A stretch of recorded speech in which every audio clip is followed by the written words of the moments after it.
But we're going to talk today about personality branding. That's what I call it. And specifically your bio. I come at everything from a perspective of writing a kick-ass bio that attracts. The goal with our bios should be to attract the right people and repel the wrong ones. And I am going to show you why you need to do that, why it's important, and how you get to sort of control and own your narrative. Oh, whoop, and already we've got mouse issues. Okay, there we go. Okay, what do you do? Right? Number one question everybody gets asked, right? You go into, like, even if you get into a job interview and they're going to say, tell me about yourself, right? The first thing we always say is, oh, and we give like our last job title, or we like run off a list of tasks or something about our job description. But the problem is that, your job description is not you. Right? It was not even written for you. It was written for a nameless, faceless human to fill a list of tasks that somebody thought would be good for that job. And how you approach that job and how you embody that job is completely different than maybe how someone else would do it. So we are so much more just nuanced and rich than saying that you are your job description. So that's why when people say, what do you do? I'm a copywriter by trade. And I don't like saying I'm a copywriter because that doesn't mean anything, right? There's a billion copywriters out there. So everything we're going to talk about today is how do you put your own spin on what you as an individual bring to the table, what makes you better, different, special than someone else, and finding that fit, especially inside of an organization, right? If you're not presenting yourself as you are, you're going to end up in the wrong place with the wrong people. And it's all because you were probably too reticent to really reveal who you were. And if you did, you could hopefully get matched with the right people and the right organization. So this is all about finding where you belong. And why this is so important is, like, if you don't have that strong personal brand, if you don't stand for something, if you're not distinct, if you don't flesh out who you are, your career is not going to have that backbone that you need, right? This is all about sort of guaranteeing visibility, guaranteeing longevity, and again, guaranteeing that fit, trying to find where you belong by knowing who you are.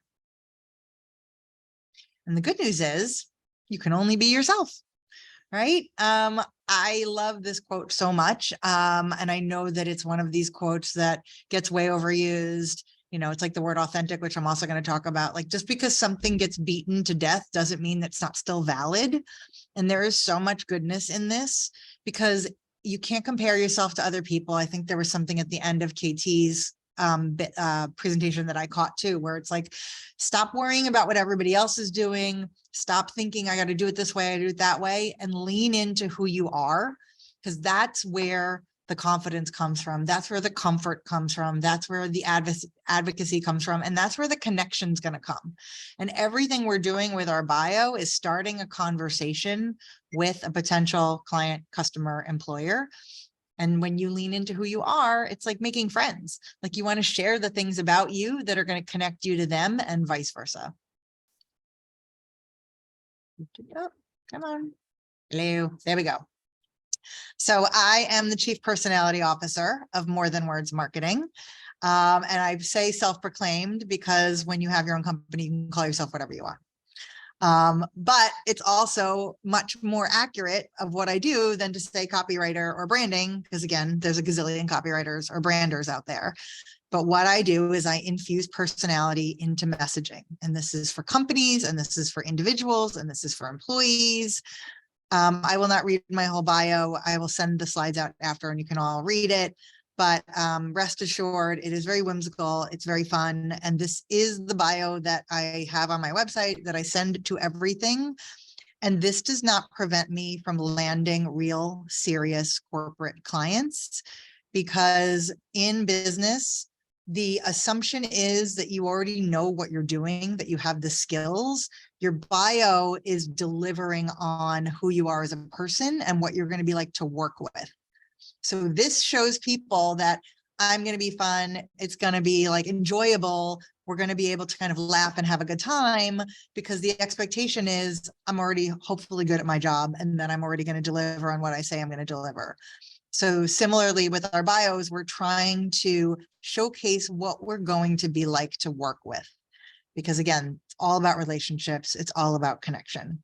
And I always say we're going to infuse some of our hobbies and passions, which we're going to get into. So I talk about deadlifting and I talk about wine because I love weightlifting and I am an onophile. And I like to say that every person I talk to, every prospect, every call I have, somebody mentions one of these two things.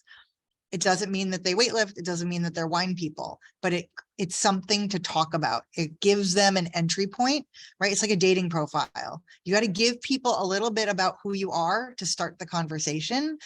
You can't just start the conversation about work. It's boring. Nobody knows how to get any traction with that conversation. So if you can start the conversation with something personal and something lighter, everybody's just relaxed. Your guard is down. You're feeling good. And then you can get into the work stuff.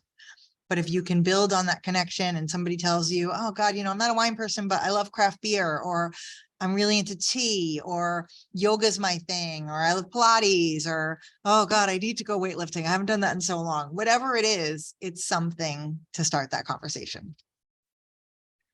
So really quickly, I was not an entrepreneur by birth. I like to say that I was, like many, a very accidental entrepreneur. And growing up as a Gen Xer, entrepreneur wasn't a thing. It was a magazine, right? Like nobody knew what was an entrepreneur. That wasn't like a real thing. And I'm only an entrepreneur because I got fired. And I got fired because I took a job I shouldn't have had, because they hired me when they shouldn't have, because I didn't know how to be myself, and they made the wrong choice and I made the wrong choice, and yada, yada, yada. But anyway, I started out in ad sales marketing and television. So I was writing all of this content for television on the business to business side. Then I went over to a small agency on the business to consumer side. So I was always writing content, always delivering messaging to an audience.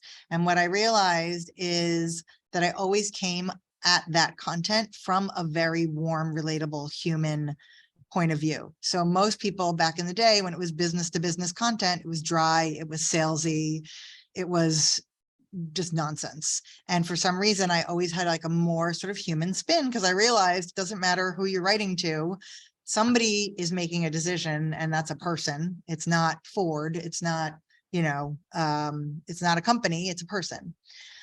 Anyway, long story short, this job, I didn't know how to position myself. They told me they wanted me to come in and shake things up. We all know how that works when you tell a woman come in and shake things up, and then they scapegoat you and fire you. But it was obviously the best thing that ever happened to me, because I ended up leaving. And I like to say that I wish that I had known then what I know now, because I do think if I had learned how to be my own advocate and position myself, I could potentially still be inside of organizations.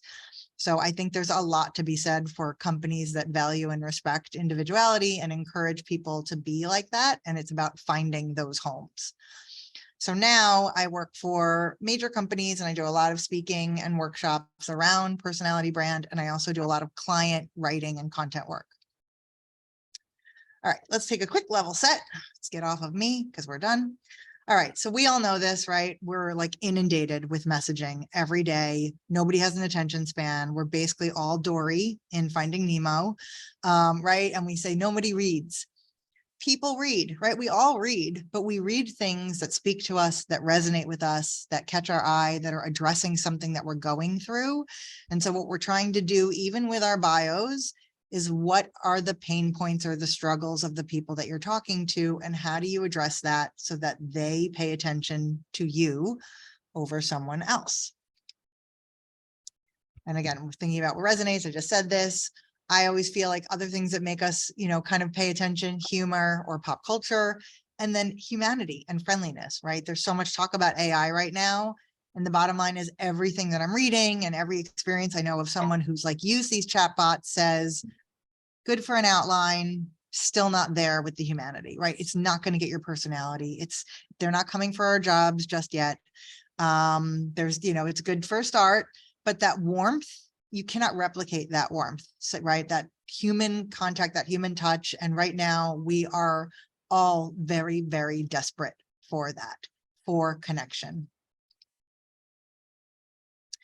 Okay, so we're going to talk about how do we build this personality brand, as I call it, and I will explain why I call it personality. And I'm going to give you three pieces. We have authenticity, we have clarity, and because I love an acronym, extracurriculars. So basically you want to ace your personal brand.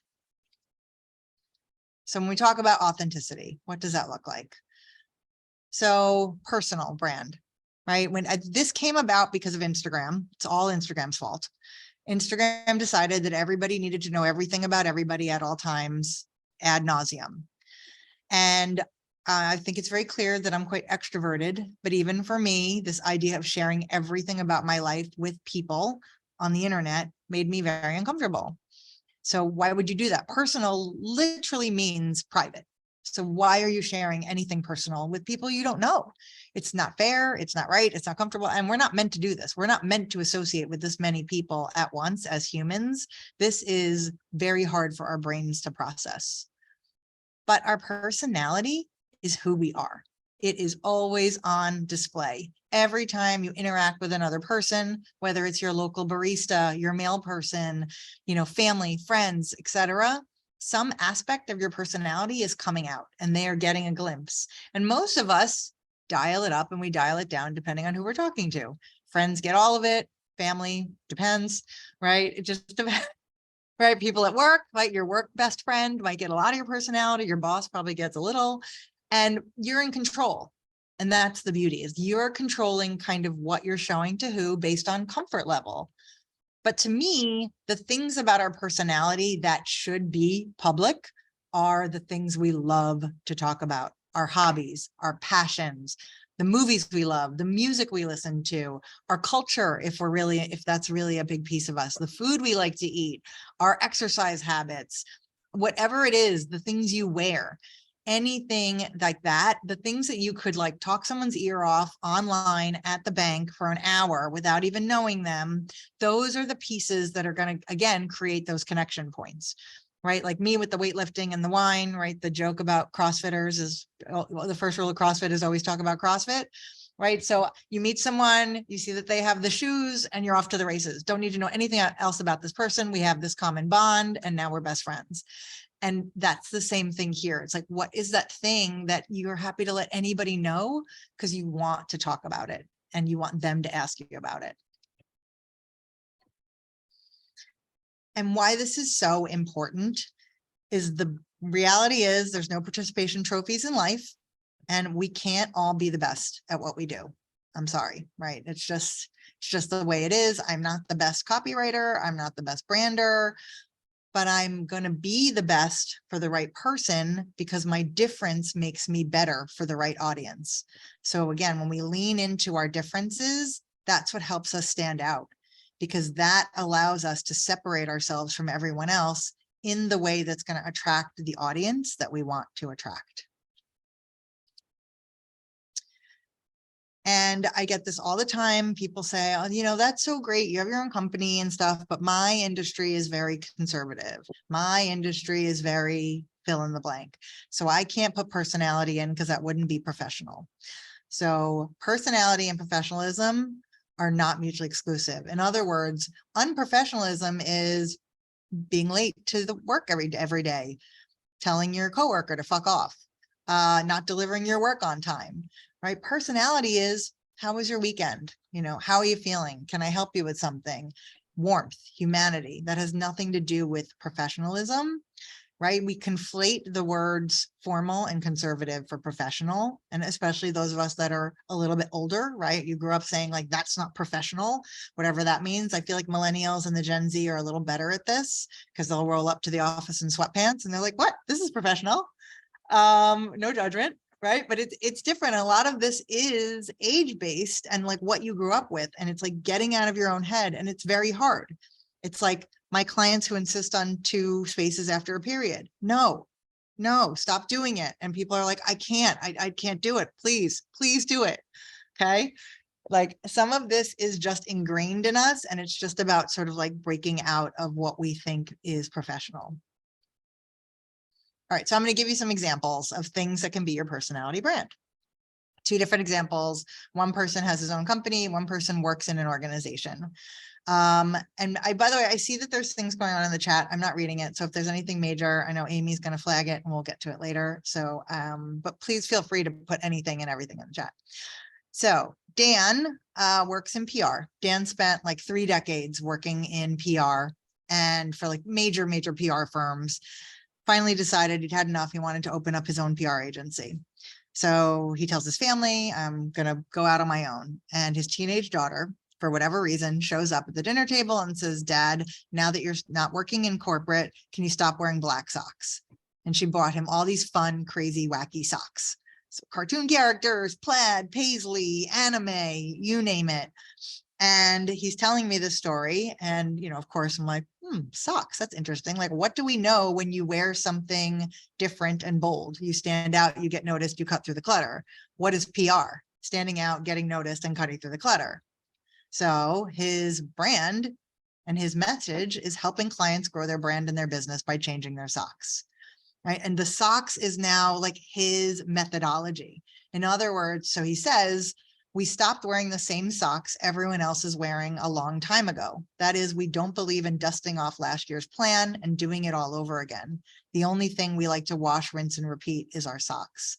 So marrying this kind of fun thing that now is all about him with actually how he does his job, what he delivers for his clients. And you know, the thing with this is if you are looking for a PR agency, who is more memorable? Everyone else that just talks about metrics and getting you media bites, or the socks guy, right? And again, he's not for everyone. That's the point. Some people are going to be like, what is this? This is nonsense. And other people are going to be like, I love this. Need to talk to this guy. And then again, it's tell me about the socks. What's the story with the socks? He says, oh, daughter, this. Now he's a family man. Now he's this. Now he's a human being and not just the owner of an agency. And again, we're starting to build that relationship, which is what we're trying to do. And if you go to his website, there's like 4 calls to action on the homepage. And the last one is, what color are your socks? So, and his blog is called The Sock Drawer. Like it all ties through, like every little piece. Okay, now we're going to get to Noelle. So Noelle came to me and I'm going to do a before and after. So you see what you shouldn't do and then what you should do. But she is, who knows, this was her LinkedIn profile: strategist, change leader, drives transformation and growth, solution driven, process improvement, project management. It's a bunch of words. This is jargon salad. The only thing that was interesting was connoisseur of vinyl. So of course I was like, tell me all about this. What is this? And then we find out, oh, I'm really into collecting vintage records and vinyl. She loves to go to record stores and like find all of these like things in bins and hunt for things. So if you look, like her original LinkedIn profile has some quote. We don't know who said the quote. It doesn't mean anything. There's just a bunch in here. And the thing with our bios is that if you could take out your name and put someone else's name and it's not enough you, it's not your bio. Anybody could say successful transformation begins with strategy. I see the big picture, skate to where the puck is. Like it doesn't do anything for her and it doesn't make her memorable. Oops, hold on. But now if we kind of weave in, I strongly believe there's a solution to every problem if you're willing to dig in and find it. Like searching for a deep cut or that special album in a record store. My work is a constant search for the next game changer, hidden gem, or overlooked opportunity that can dramatically change everything. Growing up a latchkey kid, where my Gen Xers at, I had to learn how to figure out, well, just about everything, right? And then she goes in. And the beauty of this is our brains love visuals. So the minute you hear that she's searching in a record store, your brain is like, you can visualize her going through the bins. And now you understand how she approaches her job, which is she is digging to find the ways to make improvements and to find those things. And so we tweaked a little bit on the side of her headline, rare breed who can both ideate and execute. We kept some of the other things because LinkedIn does love a keyword, but now it's more than project management. She kept the connoisseur of vinyl. And then at the end, again, like bringing back that humanity, if you want to talk about process improvement, leadership, or strategy, I'd love to connect. Or we can just talk about one of my favorite things, vinyl. I'm currently on the hunt for every album listed on Rolling Stone's top 500. So by the way, so she changed this, she got a promotion at work, And now she's like working with a career coach because she's like, I want to go to the next level. Like, she's like, this is, so when we redo our bio and we really think about what we bring to the table, it changes our mentality too. This is not just words on a page. It changes everything about how you see yourself and how you feel about yourself. So it's my favorite part. I would love, throw it in the chat, something that immediately comes to mind that you think you could kind of weave into your bio or your message. A hobby, a passion, something you love, something you do all the time, talk about all the time. Bicycling, yes. Stand-up comedy, yep. Listening is my superpower. Comedy again. Planners for anxiety relief. Mixed media, ooh, poetry, kayaking, yep. Petting all the dogs. Oh, always prepared. Oh, Marilyn, I love that. That is like one of these things. And we're going to talk about how sometimes the things that we're so good at are the things that we don't even tell anyone and we take for granted. So arranging all the things in rainbow colors. Okay. Small time family business, a knit hat. Yep. Chemically conscious, balanced life. These are so good. Organizing everything. Perfect. So already we're marinating, right? We're already excited. Like, you see how quickly everybody was typing, because these are the things that like get you excited, right? Nobody gets excited to talk about their work or their bio, right? That's just not, we get excited to talk about things that we do for fun. All right, let's move on. All right, so now we have our authenticity piece. Now we have to get clear. And most people, when we lack in confidence, it's because we're not clear. We're not clear on who we are. We're not clear on who our audience is. And we're not clear on what they need and what we can give them. In other words, when I say audience, so if you are job hunting, your audience is a potential employer, right? If you're in a company, your audience is your teammates, your manager, your boss, your future boss. If you're a consultant or a freelancer, right? Potential clients or customers. So understanding what does somebody need from you, right? So if you are looking for a job, right there, again, they're asking you to fill this role, but like, what are they really asking for? What is the struggle or the pain point or the challenge? Why do they need this? What is this opening for? How can you really help? And showing that you understand that is going to exponentially make you more visible to them than someone who's just like, here's all the things I've done. And we get to control our message, right? I think a lot of us too, especially when you've worked a long time, you think everything that you've ever done is super important and valid. And it's really hard to, you got to crush the babies sometimes and they just have to stay home. It's not important. Every job you've ever had, or even every task or project you've ever done, you get to decide what are the things I want people to know I've done or I'm good at, and what are the things that I want to downplay. Right. And this is not like a George Santos situation. We're not like making things up, but we don't also have to reveal everything either. You know, I always say I'm a copywriter, but I don't do social media. So I'm not going to talk about it. I'm going to take it off my resume. Don't ask me about it. I don't want to do it. So figuring out again, like, what are your strong suits? And yes, with corporate, you're going to have to do stuff in your job that you don't love, but the more on your bio and your resume, you put forward the things that you really are valued in doing, the more likely you will get those roles and assignments. And again, be able to advocate for those once you do land that job, right? If you put things on your resume that you don't want to do, someone's going to see it and then they're going to ask you to do it. So you get to control that. And as I just mentioned, right, a lot of this is about becoming your own advocate. You know, as so many of us think, I'm just going to work hard and I'm going to do a good job and I'm going to be rewarded and I'm going to be noticed. And the reality is, as Carla says, your work doesn't speak, right? It's not taking itself off of your computer and walking over to your boss's desk and saying, look how amazing I am. It doesn't work that way. We have to tout ourselves. We have to brag about ourselves. We have to advocate for ourselves. And this doesn't make you a braggart. It makes you smart. It makes you a valuable asset. And you are bragging, again, in service of them. You are saying, I am good at this, and here's how it's going to help you. Right? If you don't tell people what you're good at, you are holding back on a way to help them. And then that doesn't help anybody. Okay. We're going to now get into terminology that does not serve us in our bios or resumes. So These 3 words are my pet peeve. I will say, if you have served in the military, you are absolutely allowed to put veteran on your resume or in your bio. Otherwise, it's just coded language for old. Doesn't serve you. Seasoning is for chicken cutlets. Everyone is experienced, right? There's other ways that you can own your expertise and talk about how long you've been in business. You can do it whimsically. And like the latchkey thing, when Noelle came, she's like, I don't know. What if people don't know what latchkey is? And I was like, then they don't know what latchkey is. But the people that do are going to be like, yes, she's one of them. She's one of me. She's one of us. The people that don't are going to ask. So immediately she says, Gen Xer, you know how old she is. She's not hiding it. You can also do the math, right? I think a lot of us think, we have to kind of say, I've been in business for 20 years or 30 years or whatever, but length of business doesn't speak to expertise, right? There are people that have been in business a short time that are amazing, and there are people that have been in business forever that are awful.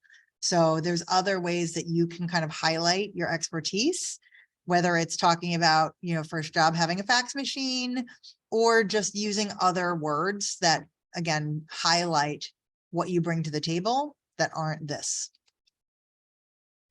And why this is so important is you've got about 7 seconds. If you are job hunting, employers, people that, recruiters looking at your LinkedIn page, if your opener is, I've had this many years of business, or you've already lost them.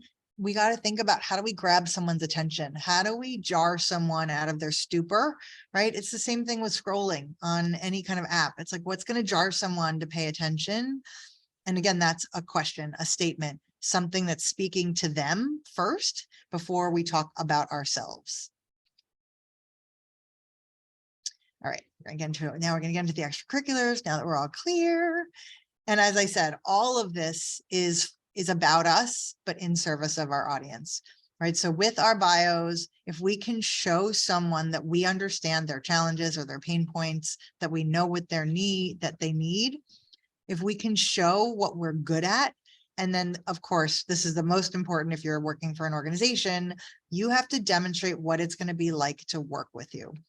Who are you as a person, right? The skills can be taught, but fit in a team and fit in a culture, it either works or it doesn't.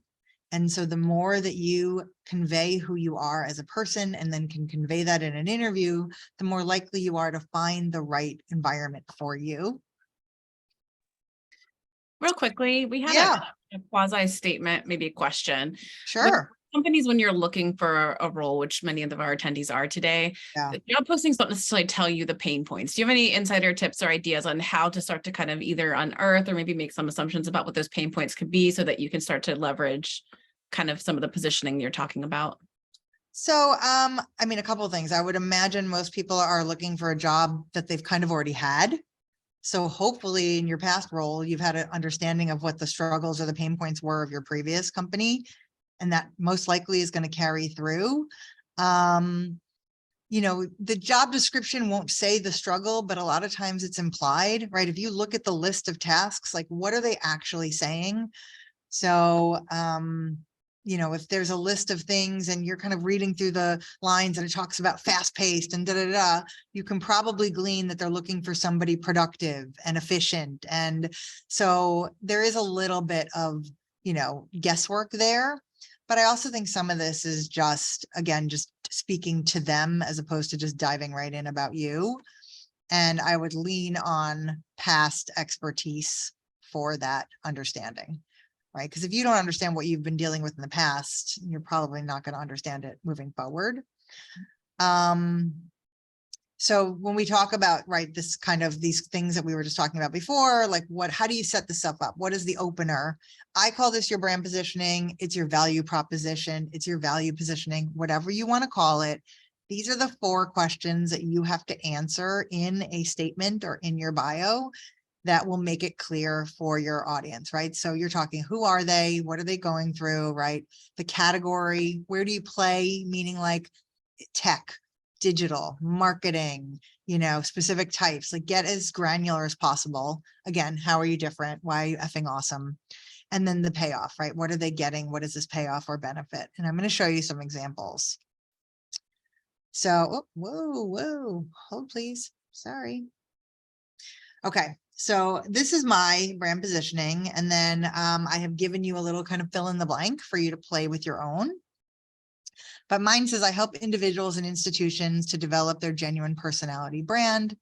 This allows you to own and embody your message, feel comfortable expressing it, and convey what makes you different from your competition so you can attract the right audience and repel the wrong one.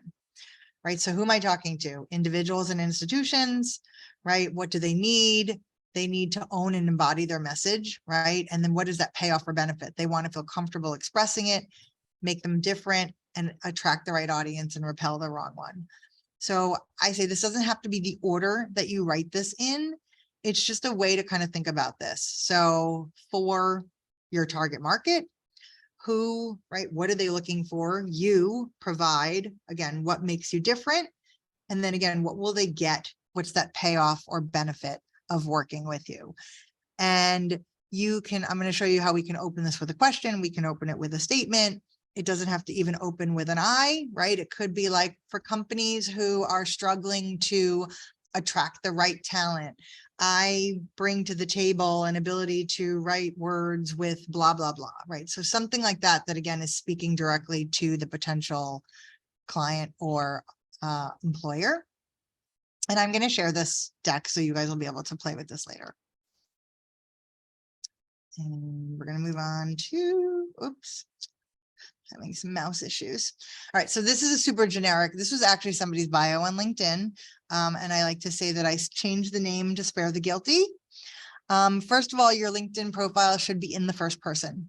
This is your profile on your page. You are not talking about yourself in the third person. This is an introduction and a conversation starter. And so we use I. But I'm going to read Sally Shapiro is the CEO of Shapiro Event Staffing. We specialize in high-end wait staff for events in Westchester and New York City. Shapiro Event Staffing provides waiters, bartenders, kitchen assistants, and chefs. If a company is looking to outsource their staff, we can accommodate short-term and long-term requests. So this could be any event staffing company. Any single person can change the name, put in their name, and it doesn't say anything about them. They're not memorable. They're not different. They're boring. However, are you ready to party? As a young girl, I never met a dance floor I didn't like. In fact, my yearbook named me most likely to crash a wedding. That's why I founded Shapiro Event Staffing. I'm always up for a good time, but more importantly, I know you can't have fun if your event isn't run right. Whether it's your wedding day, anniversary, launch event, or corporate function, we provide the people and the peace of mind you need to ensure that the only thing people talk about the next day is how much fun they had, right? So she opens with her why. Also great to open with a question. It's very inviting. It's very fun. And yeah, she's super fun. She loves to be dancing, but then she gets to the stuff that really matters, right? What are we looking for when we hire an event company? Someone who's going to take care of all the details, someone who's going to make sure that we don't have to worry, someone who's going to make sure that everybody has fun. And again, that peace of mind piece is the key. And this makes her more memorable, right? You're definitely going to remember her. You're going to make this person not only understands fun, but they understand the seriousness. And it's that nice blend. So here's a couple other examples of how you can sort of like open with like your why, right? Why do you do this? I always say you could start with like something from childhood, but I'll give you a couple examples here. Before becoming a communication coach, I spent years on the sidelines being interrupted and talked over by the loudest voices in the room. Again, like this idea of like, why do I do what I do? Because something happened to me. In a past life, I was a project manager and communications consultant who witnessed what excess stress, bad communication, poor workflows, and unsupportive habits can do to us. And then I experienced it myself. In a world that demands both speed and know-how, I've carved out a career where I've become recognized for my ability to quickly learn the technology side of any business I work for. Right. So all kind of different approaches, but, you know, again, like leading with why do they do this? What is their differentiator? What is their specialty? And the idea is that we want to just suck someone in. We want to get them reading. A couple more examples. You can always, again, infuse some personality. To understand me is to understand my experience. I somehow used my moxie, grit, and determination to talk my way into funding for a company that didn't even exist. right? What company? I want to know where, who funded it. The second one, resumes are my superpower. I didn't discover this unique yet practical skill until several years ago when two women in tech pointed out that I find mistakes in every resume I read. Right? Much more compelling than just saying, I help you do your resume. Right? Again, this idea of making it more personal and giving us an idea of where did this happen? Where did this come from? And then, of course, infusing some humor. Initially dubious about how I could make a difference with this newfound ability, an Elle Woods moment sealed my fate. Instead of setting my sights on Harvard Law School, I decided to speak about resumes at the Ivy League of Women in Tech conferences, the annual Grace Hopper celebration. What, like it's hard? And the second one, now I can't grant you 3 wishes and I don't squeeze myself into a lamp or a dress or jeans or heels. Thank you, loungewear. But what I can do is help you release the myth of perfection and learn how to do the work in order to get to the other side. So more examples. And, the idea here is like, maybe someone doesn't even understand who's Elle Woods, what's happening, right? If you haven't seen Legally Blonde, you're not going to get this reference. But if you have, you're instantly smiling, you're instantly nodding again. And if you haven't, you might even say, okay, what is happening here? What does Harvard Law School have to do with anything? And then she could start telling you the story, right? The second one, obviously super relatable with the pandemic. Nobody wears real clothes anymore. So this is all very perfect. So when we think about like building that bio, right, the foundation for me is sort of this model within reason. So your opening statement or question, right? How are you talking to your audience? What's going to suck them in? What is that why? Why do you do what you do? Think back to your childhood, to how your brain works, to how you organize things, to something, and what makes you kind of approach your work in a different way. Right. Then we're going to put that brand positioning piece in. Then you can get into your background, right? You're a little bit more on the why, then your experience, all of the different things you've accomplished. So metrics, stats, brags, right? If you've increased anything, if you've managed a lot of people, managed a lot of money, here's where you put all of the braggy things. This could be like bullets of different things. Again, not everything, but the things you think are important. Then I say like the fun stuff or awards. These could also be fake awards. This could be, voted most likely to, crash a wedding or best mom or best grandma or whatever. It doesn't have to be real. But obviously if you have gotten a real award, that's amazing. And then what is that call to action at the end of your bio if you want one, right? Like the one that Noelle has, like if you want to talk process, great. Or we could talk about Rolling Stone's top 500.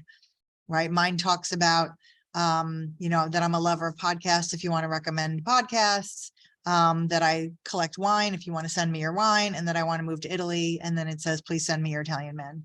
So little things like that you could add at the end that again, are just a little bit more fun than just let's talk about business. And a few more things. So moving forward, I know this is a lot. What you can do today, first thing is make yourself irreplaceable, right? If so, you can take your name out of your bio and put someone else's in there and it doesn't read any different, it's not enough you. So think about how you can infuse more of your own specific experience and expertise, right? Then for quote unquote tomorrow, you want to think about what is that line, right? Remember, you're in control. You don't have to share everything. What will you share? What are you happy to share? What are the things that you can't wait to throw into your bio? And then the last thing, this is super helpful. Go to 5 people in your life and ask for 3 words that come to mind when they think of you. And this should be different types of people, friends, families, coworkers. I guarantee you multiple people will come back with either the same word or similar words. And that's how they see you, which means those are the things they value in you, which means those are the things you should be highlighting because the right employer will value it. And chances are you do those things so easily and so well that you probably don't even acknowledge them. So these things that other people value in us that we don't even pay attention to, and we can be highlighting that because the right person will also respond to that. And I'm just going to leave you with this little message.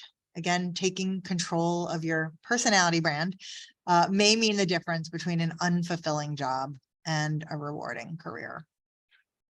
And, oh, sorry, I'm going to just go back. I do have a quick 10-point brand bio checklist. If you want to scan the QR code, these are tiny little tweaks that you can do to your existing bio to just get you on the way. Very small, like little things like removing the two spaces after a period, putting it in the first person, using contractions. And I also link to some examples. And it's just a way to baby step into it, because I know I just threw everything in the kitchen sink at you and your heads are exploding. So we have to start somewhere. And then lastly, please, please, please, I always say, feel free to connect with me. The best thing to do is if you get the checklist, you're going to be in my newsletter list, and I send out something every other week with lots of tips on brand. But please, LinkedIn is also where I love to live, and you can follow me on Instagram, and you can email me and all the things. So that is it. Fantastic, Danielle. Right. We've got a few minutes for questions. Do you have any questions? Feel free to come off of mute or drop it in the chat if you do. Y'all good? Are you all just rewriting your personality brand statements right now? Everybody's on LinkedIn. I gotta fix this right now. Don't be shy. Anyone have a specific question? Yeah, about your bio. You feel like you've done something? I have a question. Oh yeah, Laura, go ahead. So I'm sorry, I'm like trying to formulate it. I'm having a hard time here. The challenge is sometimes it can for me, it can come off a little too flippant. And like, how do we inject some humor, make it approachable, like all the things that you want to be, or like, these are values. Yes. But you don't want to come off flippant and like, I'm not serious, like about my work, because I am very serious about my work, and maybe too serious sometimes, but. So chances are, if you're too serious about it, you're not going to be flippant. I usually say, try to actually be much more friendly and loose, and then you can dial it back.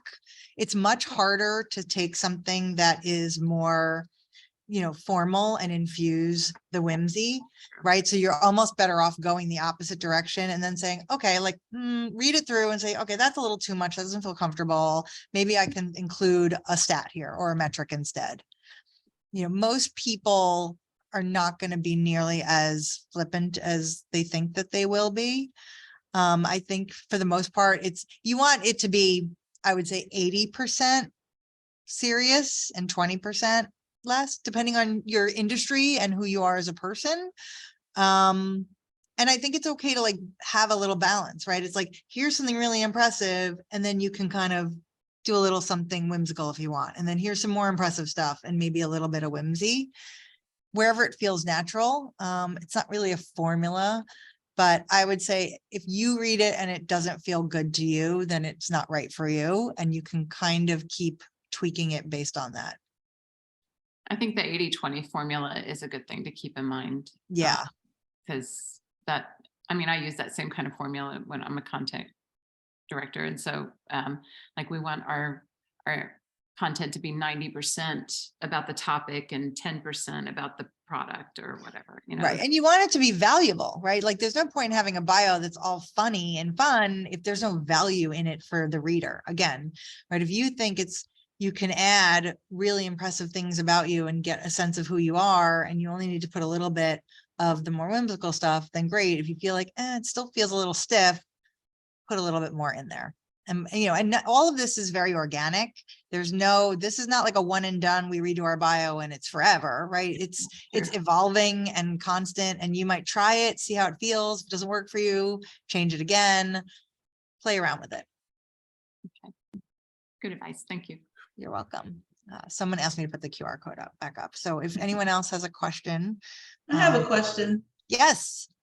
So I am back into the job market. So I'm looking for employment, and I'm a grandmother. So with my bio, I was thinking of putting in something like, I like to wrestle with my grandkids, because I really do. But I'm always thinking about ageism now. So What do you think about that? I know it's a fun thing, but still, to say I'm a grandma. I go back and forth on this, Sonia, because I obviously ageism and all the isms exist for all of us, right? Yeah. We're just loaded with isms. I would say I would want to say that hopefully the right employer would not care about that. And you could also joke and say, yes, I'm young enough to wrestle with my grandchildren. Like Yeah. maybe there's a nice way to soften it so that they know that, because some people can be grandmothers at 50. Like you look young, right? It's not. Yeah, that's true. But again, you have to feel comfortable with it. So I would maybe try it. And if you feel like, God, I'm not getting any traction with this, maybe it is the age and take it out. I know I hate to say that, but Gotcha. but I think if you own it. Go ahead. I was gonna say, I don't want to work for anybody who's ageist. Sorry, there's not a big enough paycheck for that. Especially that high tolerance for that kind of stuff goes way down. So like you said, sometimes it's a matter of attracting the right and detracting the right. But again, I get the hesitancy. I liked your little bit of a tweak. I think it's a shame that we have to hold back from who we are and the things that bring us joy in order to get a job. Yeah, I will say my mom is 74 and she's a dental hygienist, and she moved to Florida several years ago. She had multiple job offers, in person, they clearly can tell that she's older, but she proved the chops, right? So you would hope that your skills and your expertise outweigh a little bon mot about you being a grandmother, and that they would see the value in that. Okay. Gotcha. So I don't have grandchildren, but I'm 50. I'll be 59 in a few months. And we had a huge conversation over COVID about whether to let our hair go or not. And, the discussion was, well, you know what, they're going to figure out how old they are when they look at your experience.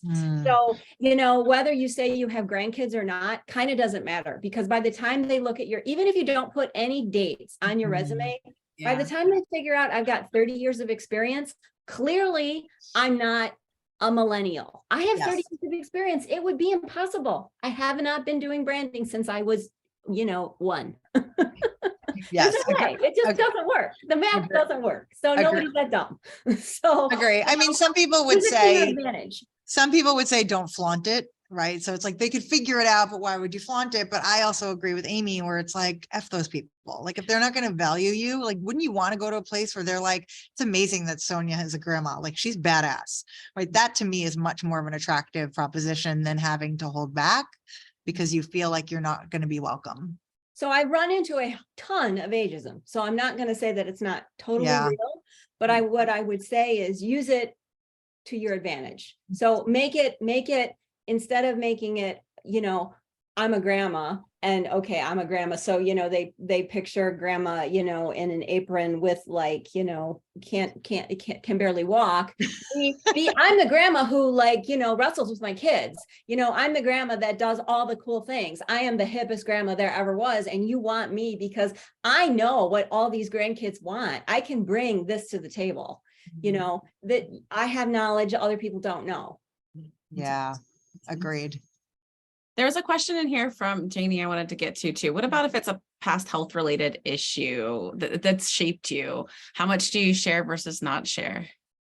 Yeah, so kind of same question. Yeah. But the health with, I think a lot of this again just comes back to how much you want people to know, Jenny. If you, for example, let's say you're a cancer survivor and you're super proud of it. Yeah, good for you. Own that and be proud of it and say, I have overcome this. I can pretty much handle anything you want to throw at me. I think you can do it that way. And again, if you're going to go into an organization and they're not going to appreciate that, and God forbid you have other health issues come up, you want to know that they're going to be supportive.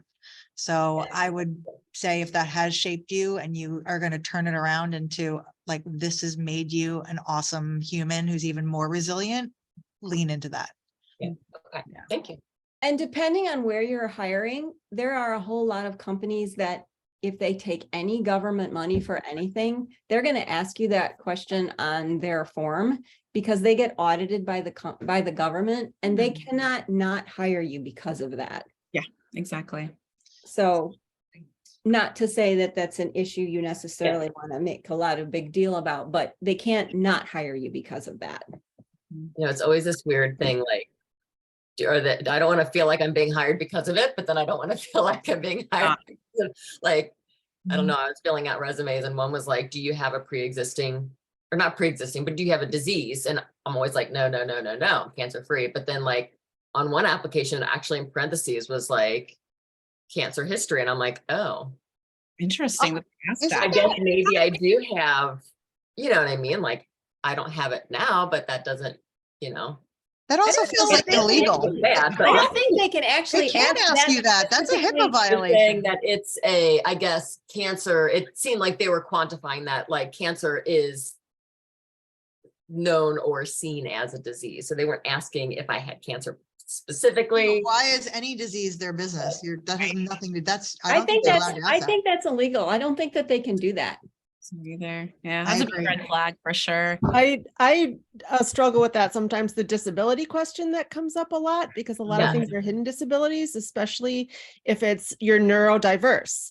And it's like, I don't see that as a disability, but sometimes it's considered that way. But I'm like, but if I say that, are they going to automatically exclude me? It's like, I have anxiety, depression, and ADHD, but those things allow me to think different and to bring value to a company, to see things in a way that other employees don't see things. So I'm like, yes, I have panic attacks and I've had to take days off of work for that.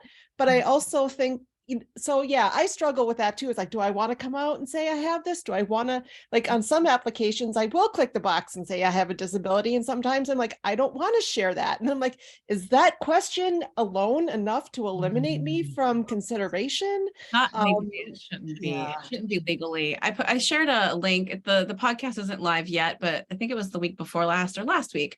I interviewed a woman that wrote a book, and I'll find the link to her book called Single-Handedly. She has a limb difference. And she hit it from the age of like 13 into almost her 40s. And it Wow. wasn't until she embraced and learned how to speak about her limb difference that actually gave her the ability to become a diversity, equity, and inclusion expert. Now she has a whole career path and book and everything about speaking about how diversity needs to be more inclusive beyond just what's visible, but also the invisible. Obviously, we still have plenty of work to do with what's invisible, but without, some of us being vulnerable enough and taking those risks sometimes and checking those boxes. There are companies out there that are wanting you to check that box because they want to hire more diverse people. And then there's others that may be using it to eliminate. You'll never know, but you know that you want to work for the ones that are the former, right? Not the latter. And, as Danielle said, it's no pressure to put everything out there on the table. I think it's, the right time and the right place to do that. But there is, I think you should check out the book and the podcast. The way that she talks about telling her story and kind of owning that difference, it actually ended up shaping and dramatically changing her career and becoming a lot more about who she was from a personal brand standpoint. Now she speaks all over the country in a bunch of different companies. It was super inspirational. So I'll drop her book here. Yeah, that's a good Awesome. point. I actually, I love merchandise, and I actually made a t-shirt that says neurodiversity is my superpower. Yes. I feel like There that you go. is something that it doesn't have to be a bad thing. Like, people who are differently abled bring value to an organization. I agree. Awesome. I don't know where we have it. My ADD. Yeah. Okay, there's a really long link. That's to her Amazon book. The podcast hopefully will come out no, it'll probably get published next week, but check out the podcast as well, because there's plenty of other great information. You can even go back and listen to Danielle's chat with me as well.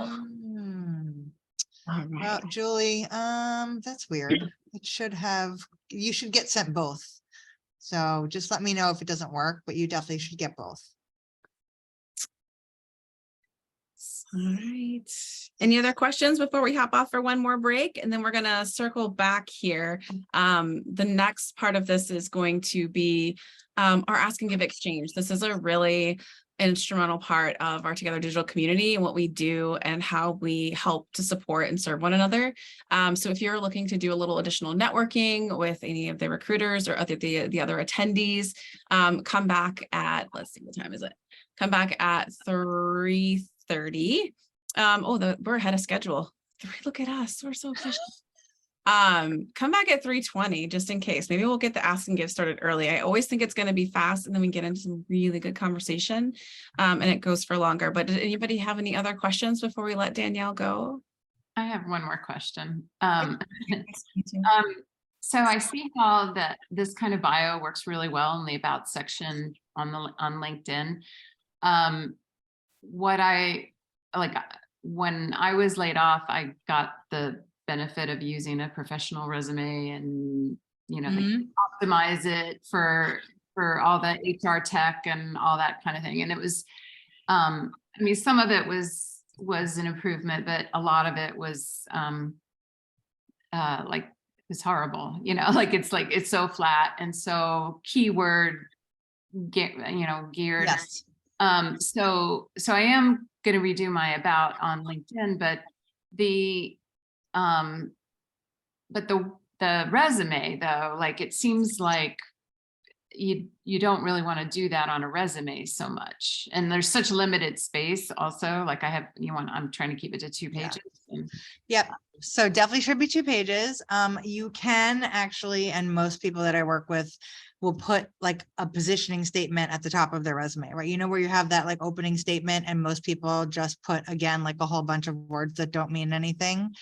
You can make that again, more focused towards your potential employer with not a question, but and if you email me, I have some examples that I could shoot you over, and I have some resume examples too, because each area of your expertise, instead of it being like a 1 sentence about the company, you have the opportunity now to put a couple sentences about what you did at that job and then support it with bullets, knowing that somebody's going to skim it.